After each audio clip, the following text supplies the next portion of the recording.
और सिर्फ ये कि जी माहौल हमारे मुताबिक नहीं है। अब जिस तरह से मुजम्मिल ने बात की FIR दर्ज ना करवाएं इमरान खान साहब, जिस तरह की वो चाह रहे हैं, ये भी राना सनाउल्लाह साहब ने कहा, तो अब इस पर बात आकर लटकी हुई है, तो पता नहीं उसके बाद भी इलेक्शन होंगे या नहीं होंगे। लेकिन इसी दौरान सिद्दीक जान एक और खबर आ गई सुप्रीम कोर्ट से, 8 रुकनी बेंच बना दिया गया। जो supreme court practice and procedure bill है वो अब पास हो गया मुश्तरका इजलास में, लेकिन अभी तक वो कानून नाफिज तो नहीं हुआ, चूंकि सदर के भी दस्तखत नहीं हुए। लेकिन ये बड़ा मानी खेज है, और 8 रुकनी बेंच का मतलब ये है कि अब 15 जजेस हैं सुप्रीम कोर्ट के, तो ये उस तरफ भी इशारा मिलता है कि जी अगर ये इतराज़ करते थे कि जी ये बेंच इतना है, ये कम है, या ये अक़लियत में जजेस हैं जो फैसले कर रहे हैं, तो ये उनकी भी तसल्ली अब हो जाएगी ये जब चलेगा, और इसके असरात फिर क्या इलेक्शंस में भी आएंगे? देखिए, मैं समझता हूँ कि ये तासुर तो नहीं लेना चाहिए कि ये वो 15 में से 8 की अक्सरियत जो है वो साबित करने के लिए चीफ जस्टिस ने बनाया है। देखिए, ये 8 रुकनी बेंच जो है, इसमें ऐसे जजेस हैं कि जो समझेगा कि उनको कानूनी और आईनी नुक्ते के ऊपर तशरीह में इख्तलाफ होगा चीफ जस्टिस पाकिस्तान से, तो वो बिल्कुल इख्तलाफ करेंगे।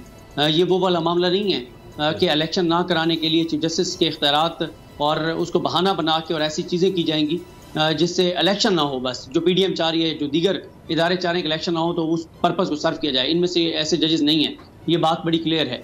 और आप देखिए कि कल अगर किसी को कोई इख्तलाफ हुआ तो वो इख्तलाफ करेंगे भी सही, ऐसा नहीं है कि वो इख्तलाफ नहीं करेंगे। लेकिन मसला ये है कि यहाँ पे सिचुएशन तकरीबन वाज़ेह है कि सुप्रीम कोर्ट के आईनी इख्तियारात को कानून साजी के ज़रिए आप महदूद नहीं कर सकते, आप पर्सन स्पेसिफिक कानून साजी नहीं कर सकते। आप इश्तिहारियों, फरारों, मफरूरों, भगोड़ों, मुलज़मों, मुजरमों को फ़ायदा देने के लिए आप कानून साजी नहीं कर सकते। आप अपनी ज़ात के लिए, अपने मफाद के लिए कानून साजी नहीं कर सकते। मुझे बताएं, इस एक साल इनको मुकम्मल हो गया, 1 साल में कोई एक कानून साजी बता दें जो आवाम के लिए हो, कोई एक इकदाम बता दें जो आवाम के लिए हो। हर इनका इकदाम मेलाफाइड है, हर इकदाम इनका जो है वो अपनी ज़ात के लिए है, अपने मफाद के लिए है, अपने करप्शन केसेस और अपने लूट मार के दिफा के लिए है। तो इस तरह से अगर सुप्रीम कोर्ट के इख्तियारात को महदूद किया जाने लगा, और जो इन्होंने तमाशा पिछले 1.5 माह में लगाया है कि सुप्रीम कोर्ट के फैसले आ रहे हैं आइन के मुताबिक, तो सुप्रीम कोर्ट के इख्तियारात महदूद कर दो, सुप्रीम कोर्ट का फैसला आया है तो करारदाद से उसको कलअदम कर दो। ये ऐसे ऐसे तमाशे लगा रहे हैं कि पूरी दुनिया में पाकिस्तान के मजाक बनवा रहे हैं। ऐसा नहीं हुआ करता कि पाकिस्तान की या किसी भी मुल्क की सबसे बड़ी अदालत जो है वो फैसला दे, और उस मुल्क की पार्लियामेंट जो है वो 42 लोगों की करारदाद लाकर और मुल्क की सबसे बड़ी अदालत के फैसले को कलअदम करार दे दे। ये यहाँ पे ऐसी ऐसी रवायात कायम कर रहे हैं कि अगर इनको इस तरह से जाने दिया गया और इनको कायम होने दिया गया, तो फिर पाकिस्तान में पहले जंगल का कानून है, फिर तो मजीद तबाही और बर्बादी हो जाएगी। तो मेरा ख्याल ये ज़बरदस्त इकदाम है, सुप्रीम कोर्ट को इसका जायज़ा लेना चाहिए। हाँ, 184(3) के इख्तियारात को बिल्कुल रेगुलेट होना चाहिए, बिल्कुल बेंचेस बनाने के मामले को बिल्कुल रेगुलेट होना चाहिए, चीज़ें होनी चाहिए, लेकिन इस तरह से नहीं जिस तरह से ये कर रहे हैं। इनका तो वाज़ेह तौर पर नज़र आ रहा है कि बदनीयती है, किस तरह से मददियत है और किस तरह से अपनी ज़ात और मफाद की मौजूदा माहौल में नहीं है। ये मुज़म्मिल आप ही इस बारे में बात कर चुके हैं, लेकिन एक मामला तो है 90 दिन के अंदर इलेक्शन का जिसकी हमने बात की, उसमें तो कोई इबहाम है ही नहीं।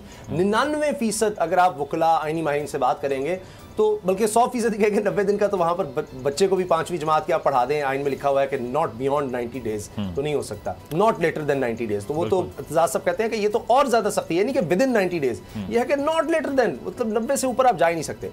तो उसके बाद भी बहाने बनाए जाते हैं। लेकिन यहाँ थोड़ी डिबेट है कि क्या ये प्रोसीजर बनाने का इख्तियार सुप्रीम कोर्ट के पास रहेगा आइन के मुताबिक, या पार्लियामेंट बना सकती है। लेकिन टाइमिंग का वाकई ये कंट्रोवर्सी बहुत बड़ी है कि इस वक्त आकर क्यों। बिल्कुल ऐसे है। और अगर आर्टिकल 6 की बात करूं जो कॉन्स्टिट्यूशन में जुल्फ़िकार अली भुट्टो साहब ने ऐड करवाया था, उसकी मोटिवेशन ही ये थी कि कोई भी आके कॉन्स्टिट्यूशन को सबवर्ट करके बाद में आज़ाद ना घूम सके, क्योंकि अगर वो जिस दिन वायलेट करता है इसको, तो उसके जहन में ये बात होनी चाहिए कि आर्टिकल 6 जो है उसकी तलवार मेरे सर पर लटक रही है। तो अगर अब ये गवर्नमेंट ऐसा कोई इकदाम करती है कि जिसमें कॉन्स्टिट्यूशन की सबवर्जन हो जाए, तो आर्टिकल 6 तो इसी कॉन्स्टिट्यूशन ने प्रोवाइड कर रखा है कि अगर कॉन्स्टिट्यूशन सबवर्ट होता है तो कल को आप ट्राई हो सकते हैं। तो या तो इस चीज़ का कोई इम्कान या खौफ नहीं है उनको, पहली चीज़ ये। और दूसरी ये कि एक इंस्टीट्यूशनल वॉर की सूरत हाल मुझे लगती है कि अगर इस तरह का रिफॉर्म बिल पार्लियामेंट से पास हुआ और वो फैसलों को रिजेक्ट करने की करारदादें मंजूर कर रहे हैं, दूसरी जानिब सुप्रीम कोर्ट में लार्जर बेंच पर कल से समाअत हो रही है, और अगर इसमें कोई हार्ड एंड फास्ट फैसला आता है तो दोबारा से हम तसादुम का माहौल देखेंगे और पार्लियामेंट के फ्लोर से तकारीर की जाएंगी कि अदलिया जो है वो सियासी हो चुकी है, पोलिटिसाइज हो चुकी है।